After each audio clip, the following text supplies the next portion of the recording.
হরে কৃষ্ণ সকলকে। আজ শোনাবো আমার মেয়ে পদ্মফুলের কিছু গল্প।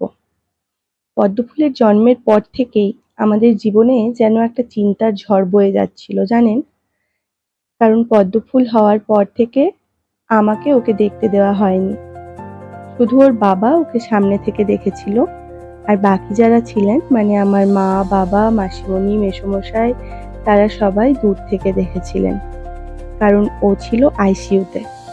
ওকে জন্মের 3 দিন পর যখন প্রথম আমি কোলে পাই, সে ছিল এক আলাদাই অনুভূতি, জানেন? মাতৃত্বের স্বাদ। ওকে আমার কোলে দেওয়ার পর আরো 4 দিন পর আমাদের ছুটি হয় বাড়ি আসার জন্য। কিন্তু আবার 7 দিন পর রিচেক আপ থাকার কারণে আমরা ওখানেই আমার মাসিমণির বাড়িতে থেকে যাই।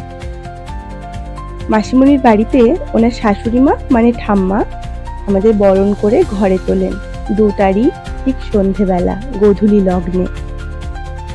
এ যেন ছিল ভগবানের আশীর্বাদ। ঠাম্মার স্নেহ, ভালোবাসা, আশীর্বাদ এসব পাচ্ছে আমার মেয়ে। এ ছিল আমার কল্পনার অতীত। তারপর থেকে পদ্মফুলের 12 দিন অবধি ওখানেই কাটে। পদ্মফুলের দিদিভাই, বড় দাদু, বড় মা ও মাসিমণির ভালোবাসায়। আমার পদ্মফুলের দিদিভাই মানে আমার মাসিমণি আর বড় দাদু মানে আমার মেসোমশাই, ওনারা না থাকলে হয়তো আজ আমি আর আমার মেয়ে সুস্থ হয়ে বাড়ি ফিরতেই পারতাম না। এই মানুষগুলোর ঋণ কখনো শোধ করা যায় বলুন দেখি? আমার তো মনে হয় এই মানুষগুলোর ঋণ চিরজীবনেও শোধ করতে পারবো না। শুধু ভগবানের কাছে এটুকুই চাওয়া, যেন এনারা সুস্থ থাকেন, ভালো থাকেন, আর আশীর্বাদের হাতটা যেন আমাদের মাথার ওপর আমরা চিরজীবন পাই।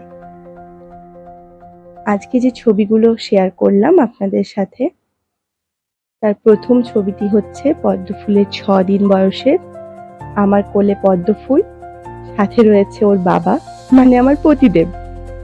তার পরের ছবি পদ্মফুলের 12 দিন বয়সের, মাসিমণির বাড়িতে। আর তারপরের ছবি পদ্মফুলের 22 দিন বয়সের, ওটা আমার বাড়িতে মানে আমার বাবার বাড়িতে। আজ এই পর্যন্তই থাকলো, আরো গল্প ধীরে ধীরে আসবে।